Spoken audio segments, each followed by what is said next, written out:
Good morning and welcome to our first edition Q&A podcast about biological weapons in imminent danger. My name is Alejandra Lecaros and today we will be receiving the head of the WMD program UNIDIR, James Ravel. His research interests focus on the evolution of biological weapons and he has published widely in this area.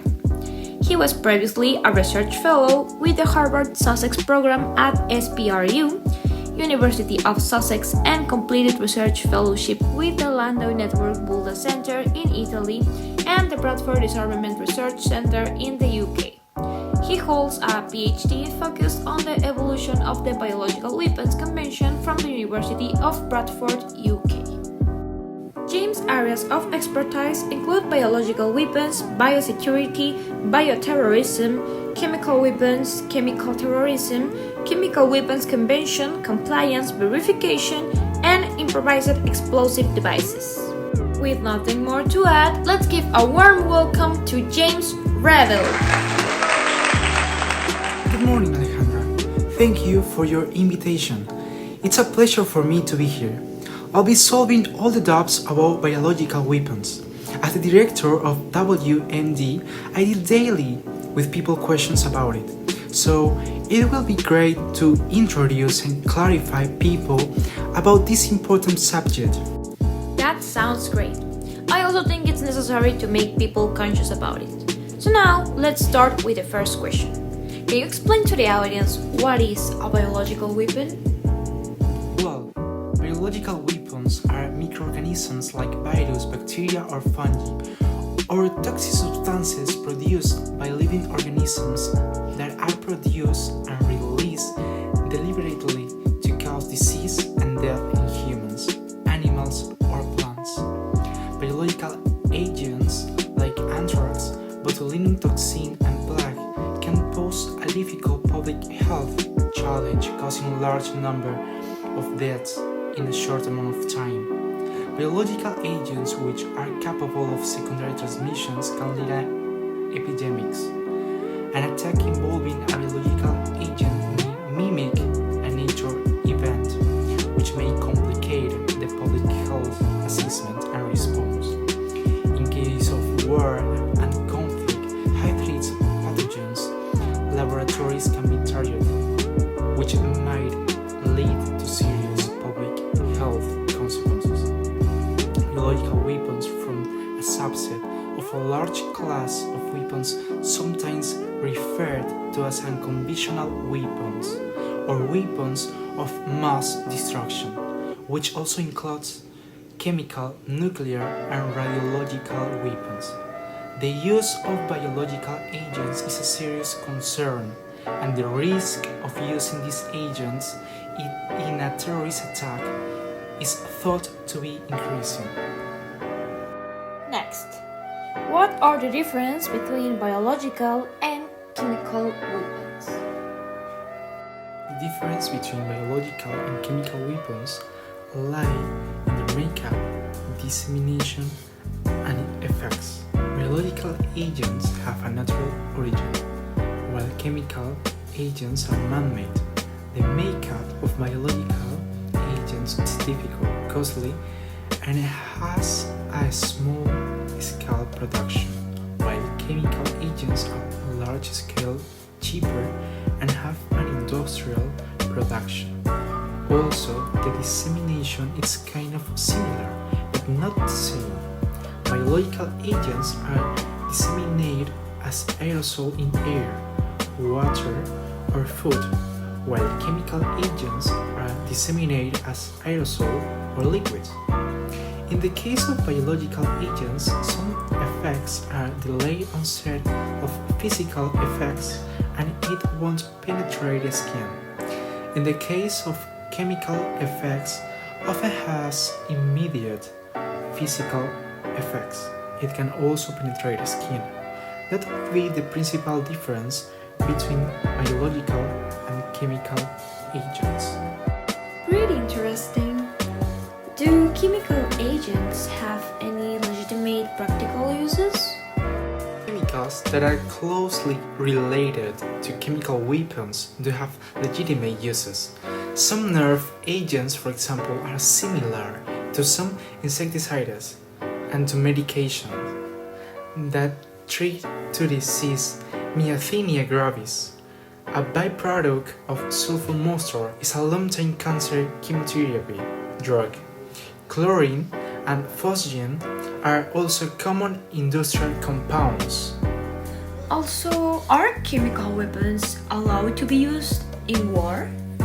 That's a good question.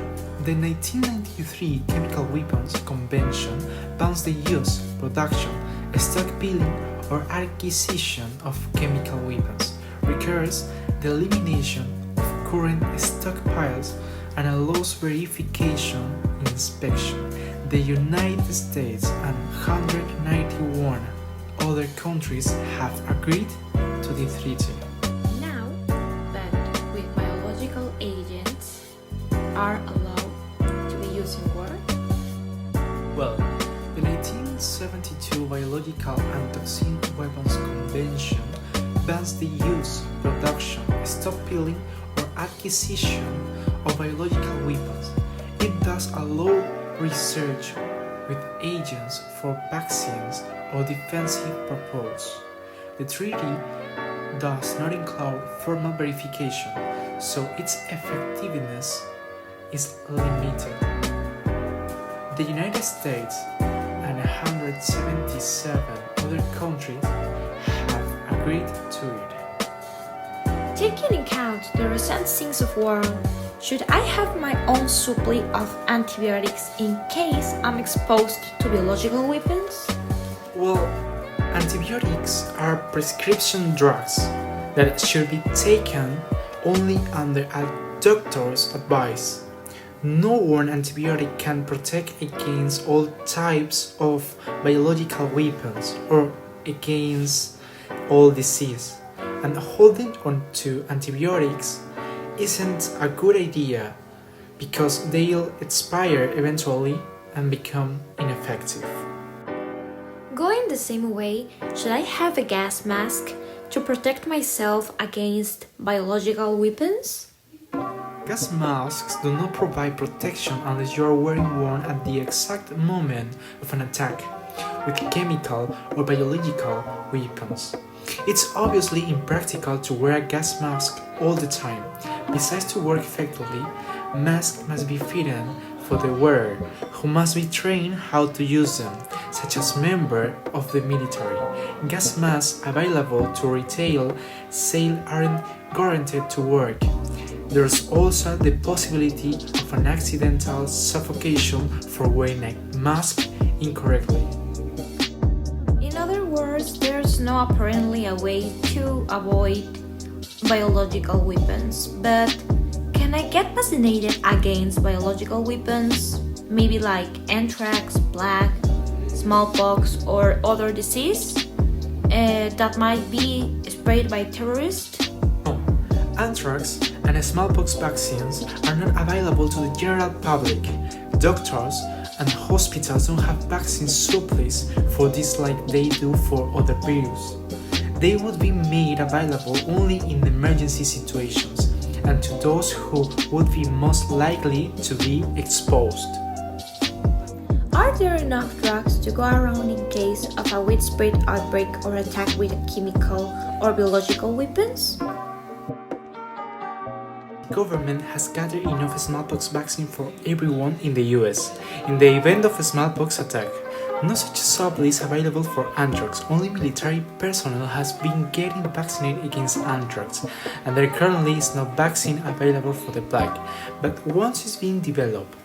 Antibiotics are the first line of defense against anthrax, the plague, and most other bacterial biological threats. Antidotes can treat those who have been exposed to some chemical agents. The CDC's National Pharmaceutical Stockpile Program sets aside a large supply of antibiotics, chemical antidotes, and other supplies in case of emergency. The goal is to send materials within 12 hours of notification to any US location in the event of a terrorist attack with a biological or chemical agent. The program is a backup to locally respond and deploy it upon request by the states. The federal government has made arrangements with pharmaceutical companies to make large amounts of additional emergency supplies. Dr. James Revill, each of your answers have been extremely useful to understand the concept of biological weapons and extend our knowledge regarding this. In this first edition of our podcast, we could not have had a better introduction to the subject. So thank you very much for this wonderful Q&A. Thank you very much for inviting me. I am delighted to have been here and willing to return another time. Sure you will. We also thank our theme and our dear public. Stay tuned for the next Q&A. Have a good day and hear us soon.